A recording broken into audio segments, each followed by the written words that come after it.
Hey there, everybody. I'm CCB Dolan here with CCB Rise, bringing you the 15th match of Day 1 of the New Open 2. We have the Satyrs of Razor in red versus Smoking is Bad in blue. And we have some Tournament Classic ships here, as you can see on screen. Yeah, there's the Badger you guys were talking about earlier, flown by Michelle Bachmann, it looks like. Yep. Okay, so for the actual setup, Satyrs have brought a pretty strange team, actually. Ferox, Scimitar, 2 Gilas, and 3 Moas, along with the Merlin, so kind of a Caldari roleplay team, I guess. But it's kind of, well, there's Garistas, though. It's really weird to have the Gilas paired up with the Moas. The Gilas generally are good long-range kiters with sentry drones. The Moas, on the other hand, are close-range brawlers, so that's kind of odd. They could be rail Moas, I guess. And anyway, on the other side, a really strange setup. 1 Golem, along with 2 Rattlesnakes, and then the Badger and Hare in there just for good measure. By the way, those who haven't seen a Golem enter Bastion mode before, that is the Golem... It's like a Cobra. Raising up its Battle Fortress Macross flaps. We see here already the Badger, the clear for its primary. Got to get those cap charges off the field. Also, it will field a fair bit of damps or ECM, just with its many mid slots. So there's a lot of jamming icons there. I assume that's jam drones. Yes, it's mostly EC300s. This is pretty interesting. I wonder if these battleships will be able to actually kill anything. The Rattlesnakes actually look like they're pretty free to do whatever they want. The Rattlesnake, of course, drone-based Garista ship, just like the Gilas, but unlike the Gilas, it doesn't really move around very much. It just has a really large tank, has a resist bonus and shields. It's pretty slow. It just kind of sits and does a lot of damage with those drones. And it looks like they're actually getting plenty of damage on that Scimitar. They're already all pumping of a the sudden. Scimitar, Wow. yeah. If they drop the Scimitar, then this is anybody's game here for a setup that really should not win any matches. That's pretty wild. I wonder why it took them a while to get the damage on him. Maybe they were shooting something else that was too far away. That wouldn't have been possible. Who knows? I'm not sure. And it looks like this is Ice Gorilla, though. Like, Ice Gorilla does have good teams. Yeah, that's really interesting. The Scimitar, of course, is boosting with an ASP right now.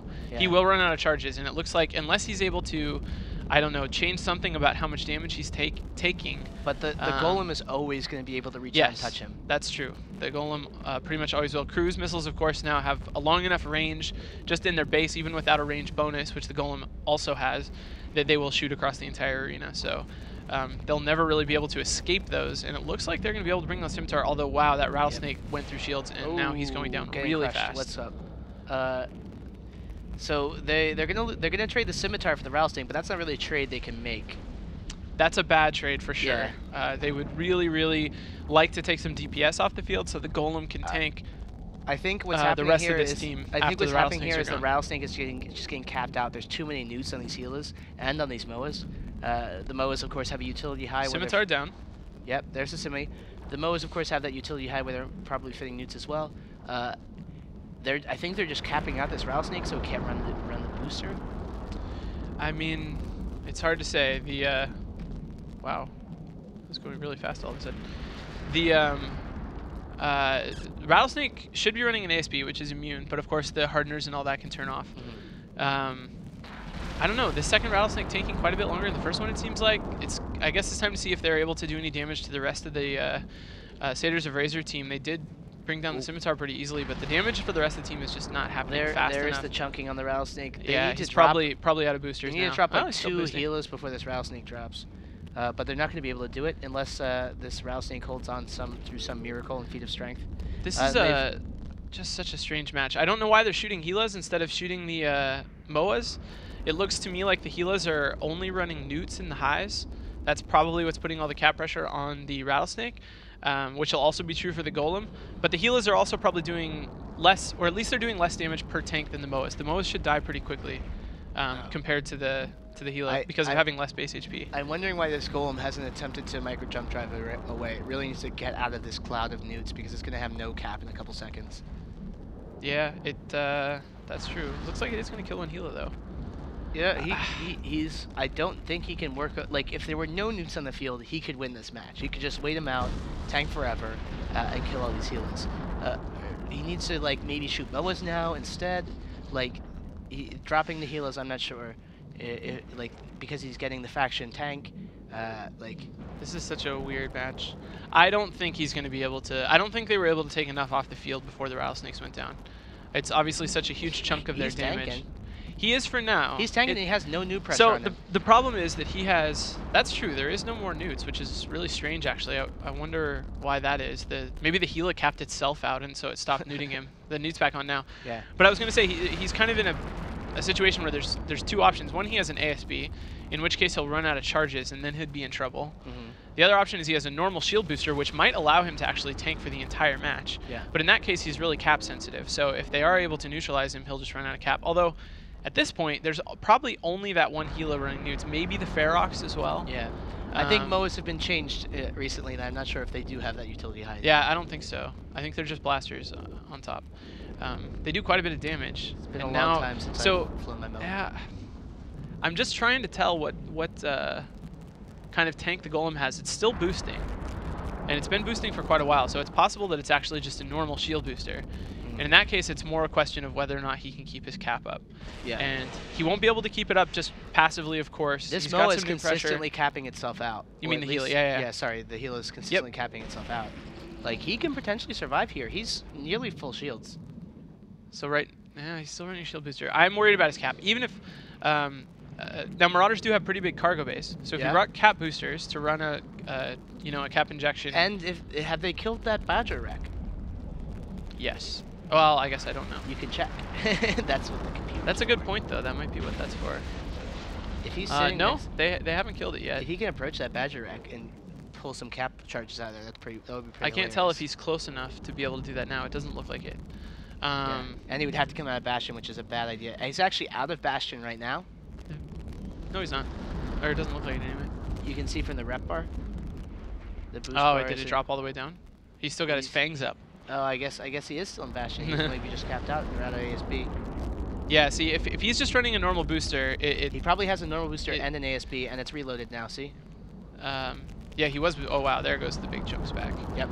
And in the meantime, he's working this Gila down. It's taken a really long time, and that's going to maybe be his biggest obstacle now, actually, is that he's going to kill this for 12 points, or at least he can. That'll put him up to 67. The Gila can't run away. No, there's nowhere the Gila can go. Yeah. So that doesn't do any good. The big question is, I think now, is can he kill enough to actually win this match, even if he doesn't die for the whole rest of the thing? He can kill, so if he kills the Gila, he goes to 67. Then he's 8 points short, which means he needs to kill 2 ships, or he needs to kill the Ferox. Yeah. But he can take 2 MOAs. Well, maybe he not in can 3 minutes. with like unlimited time, but with only a couple minutes, he's chunking the Gila now, so he'll be able to switch pretty soon. I don't know. And he's neuting the Ferox? Yeah. Maybe he's gonna. Well, he's neuting one of He's these MOAs nosing the and Ferox and neuting the MOA, or he's nosing both actually. That's smart. So he's spreading nosses out. He's getting capped that way. The Gila's about to drop here, and that's gonna be the cap pressure off of him. Yeah, I don't actually think that. Well, it depends, I guess. If they had all newts and the highs on the Gila, that could have actually been a significant amount of pressure. So there goes the Gila. So now it's actually a lot closer, 75 to 67, but he needs to get at least, whatever that difference is, like 8 more points by either killing the Ferox. It looks like he's going to go for the MOAs. So he started on the first MOA. I'm very interested to see how much faster the MOAs drop. This is a MOA with links, by the way, and it's going to have shield links from the Ferox. And Ferox doesn't have skirmish. It's information is the other one, right? It's not skirmish. I don't remember. Yeah. It's probably information. No, it's just a Ferox. It doesn't have either. Oh, yeah. It's not a vulture or anything. It's just going to, yeah, I'm done. Yeah. Having some. Well, you fooled me for a minute. Hey. So he's working on this MOA. MOA's not boosting, at least that I can see. He just doesn't have time. He needs more time. Yes, he needs more time. I don't think he has enough time. These MOAs are actually pretty tanky. They should have I said earlier they'd go down faster, but really they have very similar tanks. They have less base HP than the Gila, but they both have the resist bonus and shields. They have a similar, if not the exact same amount of mid slots. So the tanks should be really similar. And these MOAs are just in survival mode at this point. They're backed off. Yeah, it looks like they're all just piecing out. Like, we can't break the Marauder. We're just getting out of here. Goodbye. But at a certain point, that's sometimes you just have to say goodbye. Like, if you have a points lead, you should just walk away with it. But well, the funny thing in this situation, though, is they have nowhere to go. Yeah. I mean, he can hit them from pretty much anywhere in this arena, so it really won't matter too much. The only difference it would make is that if they're flying around, they'll be going a little bit faster, which will mitigate a little bit more of the damage from cruise missiles. So the micro warp drive's off on that MOA. Yeah. He's slow boating. Yeah, which is the same as he would be if he was just at 0 brawling. Yeah. It really doesn't make any difference. He could fly out into like target paints or fall off potentially. Maybe. Dictate some range on this golem. It shouldn't actually matter too much. And I do think this is kind of the central problem, and I think it kind of says we've set the point in a good spot, actually, is that the Marauder's really powerful. You can imagine if these were the cost of a battleship, they would break the tournament because they do so much for the points. But it's because they're 25, you really run the risk of just not being able to do enough, even though it's very powerful. Has stopped shooting. It's probably reloading. Yeah, that happens sometimes. Sometimes it does. Yeah, and there's just no. I mean, he could. Nah, he's not even gonna get this mowed down by the time he finishes reloading. Yep. There's another volley, but a really weird match. Marauders. But importantly, Smoking is Bad retains the Marauder. They can use it again in the losers bracket. That's true. And they obviously clearly have some setups around here. Ice Gorilla is the captain for Smoking is Bad. He's a solid tournament pilot, has lots of tournament experience. We can see how that goes as the match ends now on time. The Satyrs of Razor will plague CCB Bros vocabulary for yet another round in the winners bracket, and we'll see you just a little bit in the studio.